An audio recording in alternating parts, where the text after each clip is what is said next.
ఈ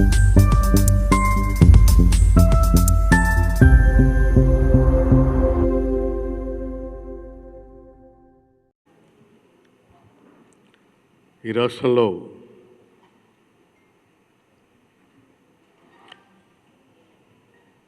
ఈఎస్ఐకి సంబంధించి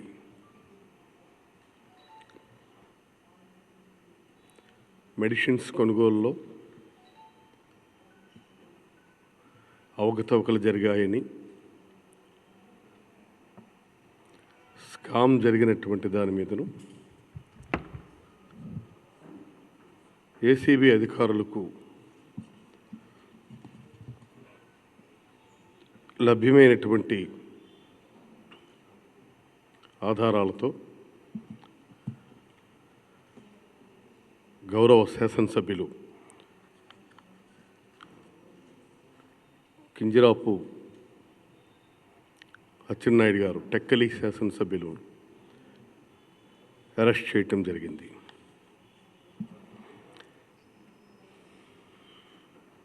అయితే చాలామంది దాని మీదను ప్రొసీజర్స్ అబ్జర్వ్ చేయలేదని, మరికొంతమంది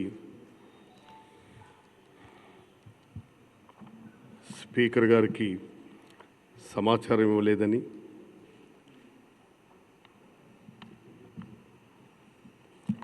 నిన్న ఈరోజు కొన్ని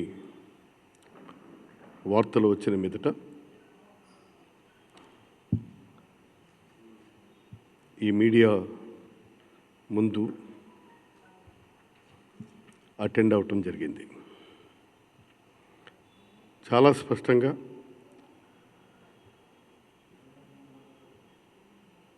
మొట్టమొదట message, during the course of investigation on 12/6/2020 at about 7:20 hours at Nimmada village, Kotabommali Mandal, Srikakulam district, Sri Kinjarapu Acchennaidu, Honorable MLA, Tekkali Assembly Constituency and ex-Minister for Labour and Employment, was arrested in a case crime number 4 by RCO CIU ACB/2020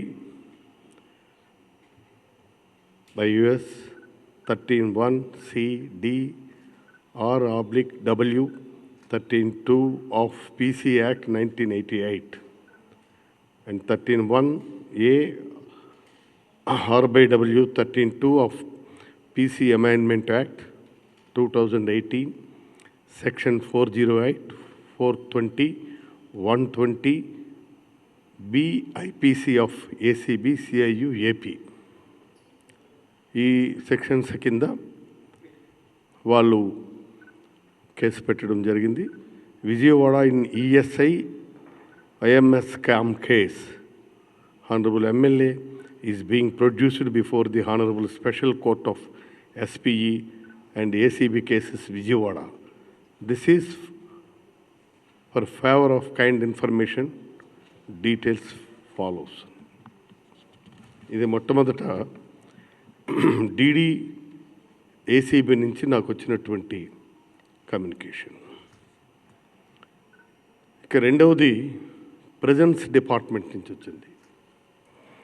that is also presence department, district jail Vijayawada, remand prisoner 1573 Kinjarapu Atchannaidu, son of Dalinaidu, age 50 years, in crime number 04 by RCO CIU ACB Vijayawada 2020 of Anti-Corruption Bureau CIU Vijayawada, sent to GGH Guntur through AR escort party Vijayawada for medical treatment as per the Honorable Court orders. Information submitted regarding. ఇది రెండోది jail department నుంచి వచ్చింది.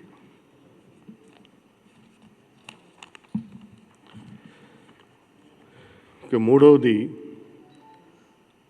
Office of the court of special judge, courts criminal arrest and remand of Sri Kinjarapu Acchennaidu, Member of State Legislative Assembly, State of Andhra Pradesh, intimation as per Rule 17 of Criminal Rules of Practice submitting regarding crime number 4 by RCO CIU ACB 2020 of Anti-Corruption Bureau CIU ACB Vijayawada Police Station registered for the offences under Section 13(1)(a), C and D, read with Section 13(2) of Prevention of Corruption Act 1988 and under Section 409, 420 and 120B of India Penal Code.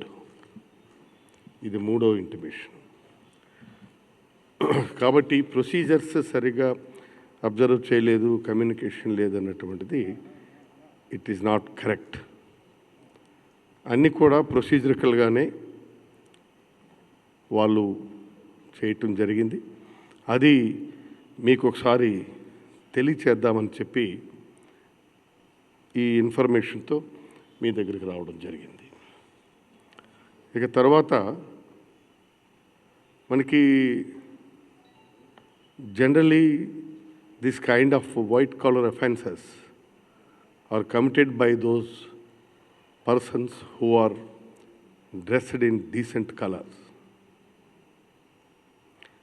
Money laundering చట్టంలో మనకి యాక్చువల్గా ఇదే కాదు, ఇప్పుడు ఇది మనకి స్కామ్లో దొరికింది. దీని చుట్టూ అనేకమైనటువంటి డైమెన్షన్స్ కూడా ఉంటాయి. మనీ లాండరింగ్ కింద ఐపీసీ సెక్షన్ 120B, అలాగే నేరపూరితమైనటువంటి క్రిమినల్ కాన్స్పిరసీ కూడా యాడ్ చేస్తే మొత్తం ఈ వ్యవహారం వెనుక ఎందరున్నారో అన్నటువంటిది కూడా తెలుస్తుంది. ఈ రకంగా వందల కోట్ల ప్రజాధనాన్ని నిబంధనలకు విరుద్ధంగా దారి మళ్లించి దోచేసిన డబ్బుని మనీ లాండరింగ్ చట్టం ప్రకారం క్రైమ్ ప్రొసీడ్స్ ఉంటాయి. ఆ డబ్బుని నిష్కలంకమైన డబ్బుగా అనగా అన్టైంటెడ్ డబ్బుగా చూపిస్తూ వివిధ లావాదేవీల్లో వాడుకొనే మదుపు పెట్టి ఆస్తులు కూడబెట్టడం ఇది చట్ట ప్రకారం చాలా పెద్ద నేరం. సెక్షన్ 4 దీనికి మామూలుగా 7 ఏళ్లకు తక్కువ కాకుండా ప్రొసీజర్స్ ప్రకారం ఇవి ఏ విధంగా పనిష్మెంట్స్ ఉంటాయన్నటువంటిది అది వాళ్ళ చట్టంలో పేర్కొన్నట్టుగా వాళ్ళు తీసుకుంటారు. ఇది అయితే ఈ విధంగా జరుగుతున్నటువంటి దాంట్లో పేపర్లో కూడా చాలా వరకు చూసాం.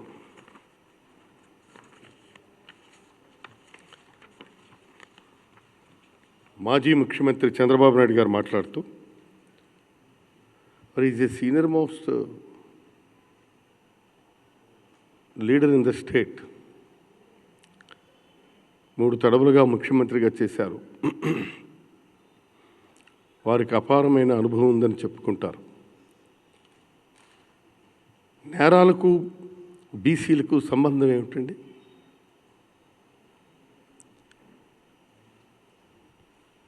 అచ్చెన్నాయుడు బీసీ అయితే నేరాన్ని వదిలేద్దామా? Shall we leave this case? వదిలేద్దామా?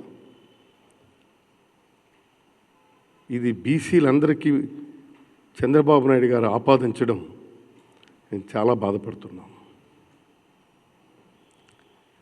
It's a crime.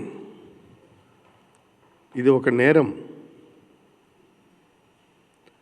ఈ క్రైమ్కి ఎవరు అతీతులు కాదు, బీసీలు కాదు, ఓసీలు కాదు, ఎవరు అతీతులు కాదు.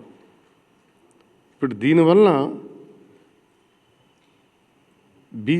బీసీలని చెప్పి 10 సార్లు మాట్లాడుతూ ఈ నేరాన్ని బీసీలను చూపిస్తూ ఒక విధంగా బీసీలను అవమానిస్తున్నారు.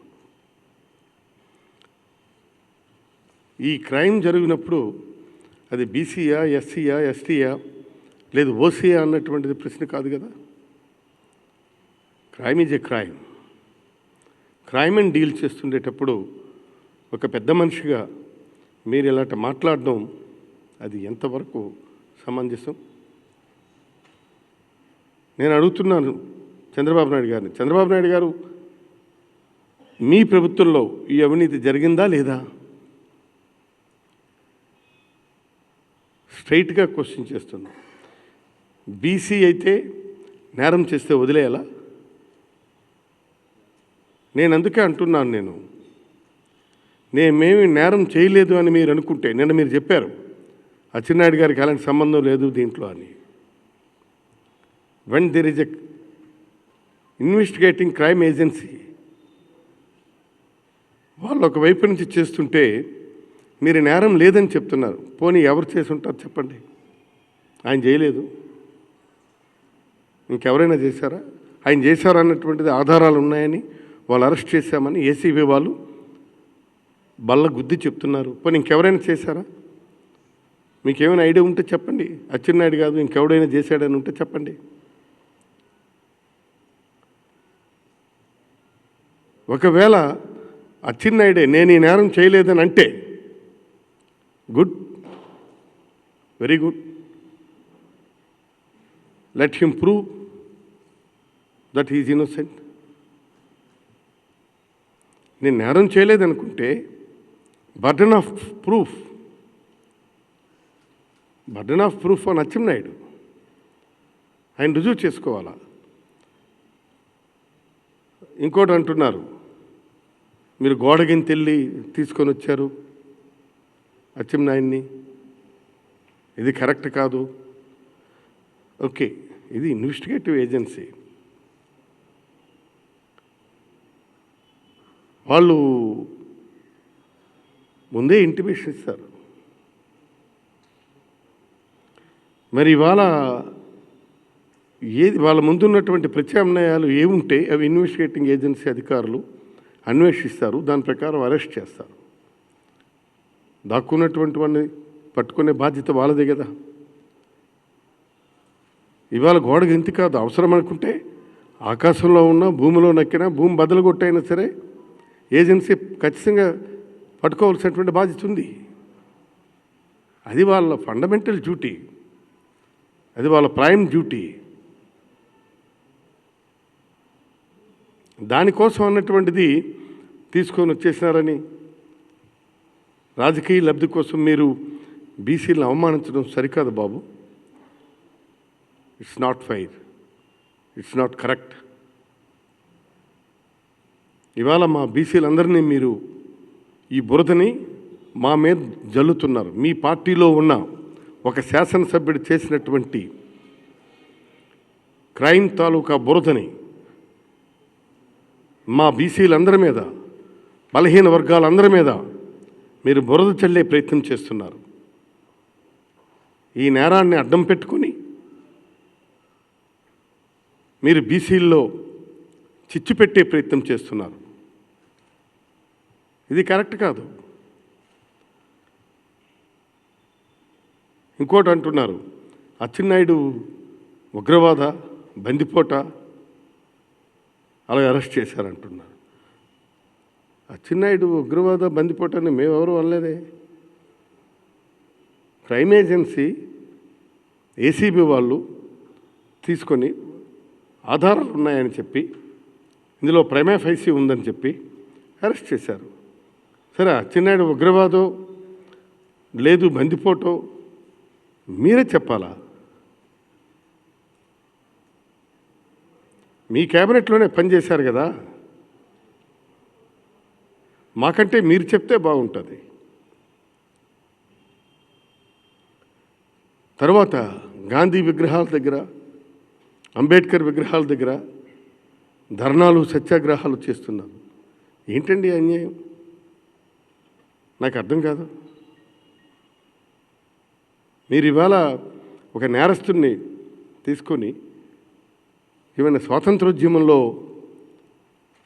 అసువులు బాసినటువంటి కుటుంబం ఇదంటే తీసుకొని వెళ్ళారు, నేరం చేశారు, తీసుకొని వెళ్ళారు. ఒక స్వాతంత్ర సమరంలో పాల్గొన్న స్వాతంత్ర సమరయోధుడా, లేదు కార్గిల్ వార్లో పార్టిసిపేట్ చేసినటువంటి వీరయోధుడా, లేదు కరోనా కోసం పోరాడిన యోధుడా? ఏమని గాంధీ విగ్రహాల దగ్గర, అంబేద్కర్ విగ్రహాల దగ్గర ఈ ధర్నాలు చేసి ప్రొటెస్ట్ యాజిటేషన్ కార్యక్రమాలు ఏంటిది? ఎక్కడికి మీరు తీసుకెళ్తున్నారు? నేరాలను నేరాలుగా ఉన్నప్పుడు ఖండించాలి.